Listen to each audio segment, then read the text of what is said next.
Alam mo na ba ang buong katotohanan ng martial law noon? Kung hindi pa, panoorin mo ang video na ito. Noong 1972, isang gabi, nagsalita si Ferdinand Marcos sa telebisyon. Sinabi niya, "Kailangan nating iligtas ang Pilipinas. Kinabukasan, wala ng kalayaan, wala ng eleksyon, wala ng pahayagan." At ang nakakatakot, marami sa mga Pilipino umaprobahan. Hindi tayo magiging tapat kung hindi natin aminin. May mga nagawa si Marcos na nakikita pa rin natin ngayon. Ang CCP, ang PICC, ang Folk Arts Theater. Libu-libong kilometro ng kalsada. Ang Green Revolution na nagbigay ng pagkain sa milyon-milyong Pilipino. Sa unang ilang taon, bumaba ang krimen sa maraming lungsod. Para sa mga nakaranas ng kapayapaan, ito ang kanilang martial law. Pero may ibang kuwento, isang nakatago. Habang itinayo ang mga magagandang gusali, may mga taong nawawala sa dilim. Dokumentado ito.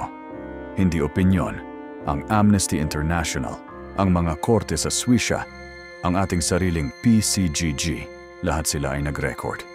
3,257 katao ang pinatay. 35,000 ang kinulata. 70,000 ang ikinulong ng walang kaso. Estudyante, manggagawa, pare, mamamahayak, at ang utang ng bansa mula 28 milyong dolyar naging 28 bilyong dolyar. Sino ang nagbayad?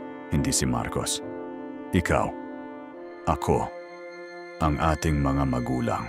Noong panahon ng Marcos, ang Pilipinas ay halos katumbas ng Thailand at Malaysia sa ekonomiya. Ngayon, malayo na tayo. Ang mga kalsada at gusaling itinayo, lahat puro utang. At ayon sa Swiss Federal Court at sa ating sariling gobyerno, may 5 dolyar hanggang 10 dolyar na bilyon na pera ng bayan na natagpuan sa mga bank account ng pamilya Marcos sa ibang bansa. Ito ay hindi aligasyon. Ito ay napatunayang katotohanan sa korte. Ang tunay na tanong ay hindi kung maganda o masama ang martial law, kundi bakit tayo naghahati pa rin. Ang sagot ay simple. Ang mga nakaranas ng kapayapaan ay nagtatago ng ibang alaala kaysa sa mga nakaranas ng tortura. Pareho silang totoo sa kanilang mundo, pero ang kasaysayan ay hindi lamang tungkol sa iyong alaala, ito ay tungkol sa lahat. At ang mga numero, ang mga biktima, ang utang, ang nawalang pera, hindi sila nagsisinungaling.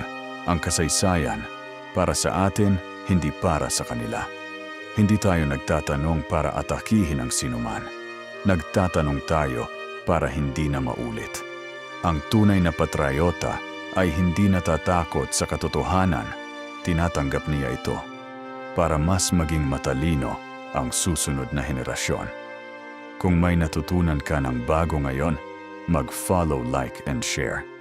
Baka may kakilala ka na kailangan marinig ito.